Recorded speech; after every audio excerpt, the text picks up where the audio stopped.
Galaxy Buds 4 Pros are pretty brilliant and they're a huge step up over the Galaxy Buds 3 Pros, but because they are so good, that's kind of made me want to focus on 3 things that I don't like about Samsung's 2026 earbuds. And the first one is Multipoint. It's kind of broken. If you want to switch between your phone and your laptop, there's no true Multipoint here. You need the Samsung Wearable app on pretty much every device, and even then, it's a little bit hit and miss. I've had it completely refuse to switch to my PC more times than I can count. Something like the Sony XM6s just hop seamlessly between devices without you even having to think about it. The caveat to all this is if you are in the Samsung ecosystem, you don't really have a problem, but as soon as you step out, then you're going to notice it. Number 2 is battery life. The Galaxy Buds 4 Pros will only go for 6 hours with ANC on. I mean, in 2026, we've got the AirPods that are going for up to 8 hours with ANC on.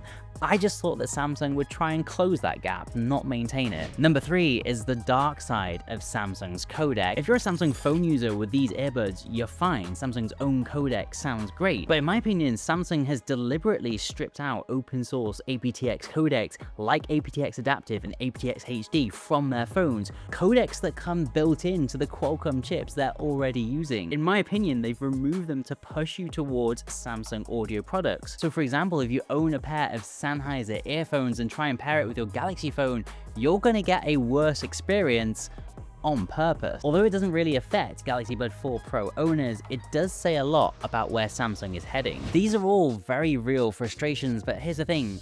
It doesn't matter.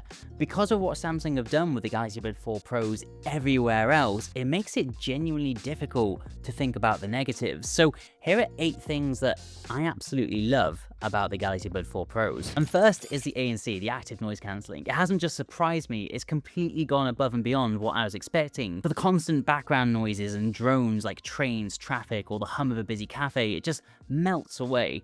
The sharp, sudden noises like someone shouting or a door slamming will cut through, but for the stuff that you actually want blocked out day to day, it handles it brilliantly. The adaptive part genuinely works really well too, adjusts in real time based on your environment, so you're not constantly fiddling around with settings. I do personally prefer to leave this setting off completely most of the time though. One feature I do keep on though is the voice detect. Start talking and it automatically drops your music, boosts the ambient sound, and lets you have a conversation without pulling the earbuds out. When you stop talking, the ANC turns back on, or you just squeeze the stem to force it back on immediately. It sounds gimmicky until you actually use it, and once you get used to it, it's the sort of thing you're going to find difficult to live without. Although I will point out that it's definitely more polite to take your earphones out when you're actually having a conversation with someone. Now the Sony XM6s still edge it out on raw noise cancelling power, but here's where the Buds 4 Pros fight back. The fit is significantly more comfortable for longer sessions despite not having the fancy ear tips, and that adaptive switching between ANC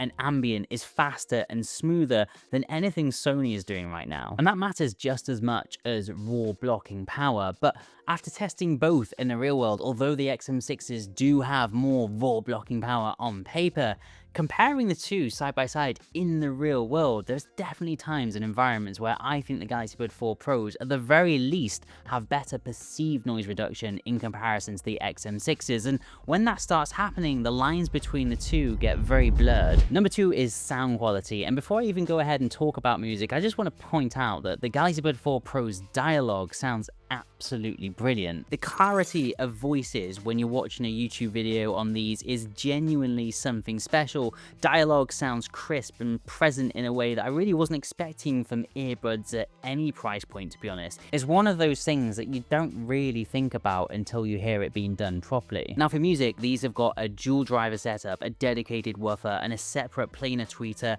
and you can actually hear the benefits there.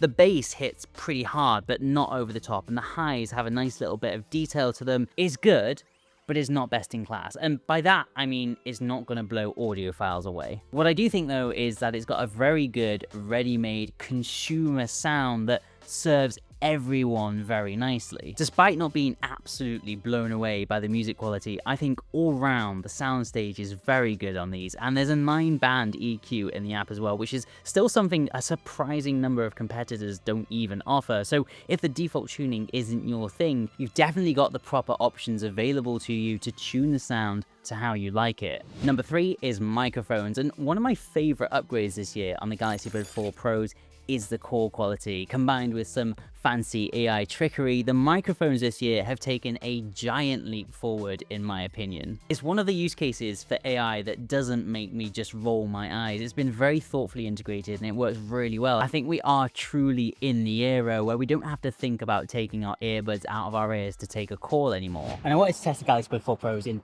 a little bit more of an extreme environment. So I'm actually on a bridge going across quite a busy road in England at the moment, and I've got to say the noise reduction is really good on these microphones. I've tested them a couple of times in these sort of more extreme environments, and I think they're doing a really good job. I think my voice has got some real depth to it, something that was really missing on older Galaxy Buds and other wireless earphones. Also, while I've got you, I've just gone full-time on YouTube, so please do leave a like and subscribe if possible, and let me know in the comments what you think of the microphone quality of the Galaxy Buds 4 Pros. Now, the fourth thing that I really love about the Galaxy Buds 4 Pros is the comfort and how they handle wind noise. Now, wind noise was definitely something that I highlighted in my Galaxy Buds 3 review as something that was a little bit of a pain. And I can't deny that I looked at these and thought they look pretty bog standard in terms of ergonomics, but happy to say I was wrong. And despite lacking the fancy foam ear tips that the likes of the XM6s come with, I gotta say the perceived comfort, again, at the very least, is better than the XM6s, especially for running. They do feel very secure in my ears. And that brings me on to the fifth thing that I just absolutely love about the Galaxy Buds 4 Pros, and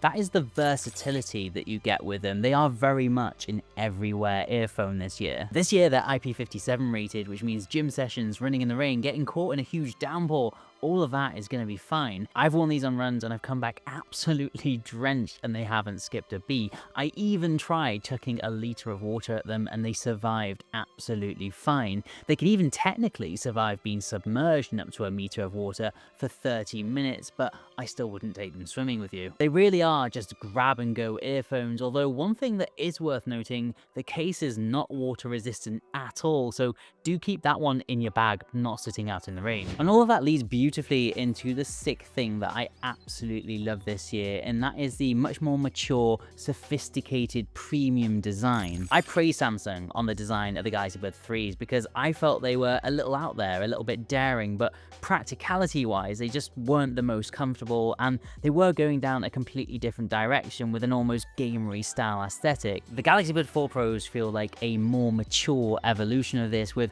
much more sophisticated premium materials like the metal stem. They don't have that hollow feeling the Galaxy Buds 3s have, and they genuinely feel a bit weighty, but in a good way that makes them feel like they've had a real refinement in build quality. The case also feels a bit more, well, Samsung. It's simple, but it works. The hinge feels absolutely solid. There's a really satisfying snap to it, and the transparent lid, it actually looks great right now, because I'm not sure in 6 months time it's still gonna look so brilliant once the case is all scratched and it's gone a little bit yellow, so make sure you subscribe for the follow-up video. The seventh thing that I love, and think you will too, kind of contradicts one of my negative points from the start of the video, and that is the ease of use when you are actually in the Samsung ecosystem. The automatic pairing prompt that you get with the phone is awesome and it looks premium. I love the connected device screen. I like how integrated the settings are into, well, just about everything. I also love that my Galaxy Watch even picks them up easily. It's a quality of life thing that if you're not in the Samsung ecosystem,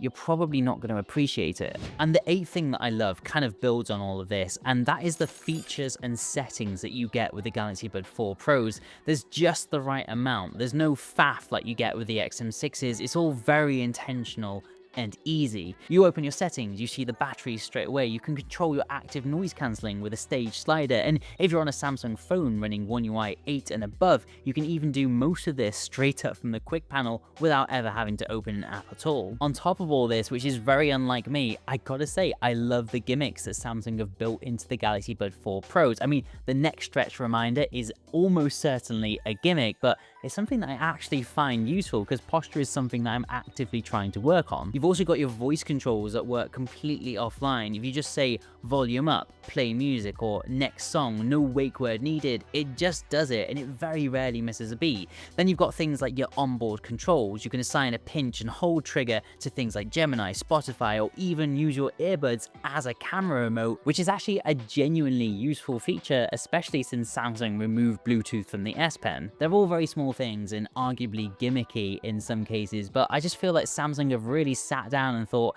how can people really get the most out of these earphones? So after the 8 things that I love and the 3 things that I don't, where does that leave us with the Galaxy Buds 4 Pros? Honestly, in a really good place. The Galaxy Buds 4 Pros are by no means absolutely perfect, but the stuff that Samsung gets right, I mean, they get it really right. The active noise cancelling pleasantly surprised me, the sound quality delivers where it matters, the comfort is maybe even best in class, and the ecosystem integration is so seamless if you're already carrying a Galaxy phone. If you are already in the Samsung ecosystem, I really don't think you can go wrong with the Galaxy Buds 4 Pros. I'll put a link in the description so you can check the latest prices, and if you are considering buying them, please do consider using my affiliate link as well. It really helps support the channel, especially now I'm full-time, which I'm very scared about. Anyway, if you're not in the Samsung ecosystem, I genuinely believe your next best bet is the Sony WF-1000 XM6s, and you can click the link in the top left or right corner now to go to my full review on that.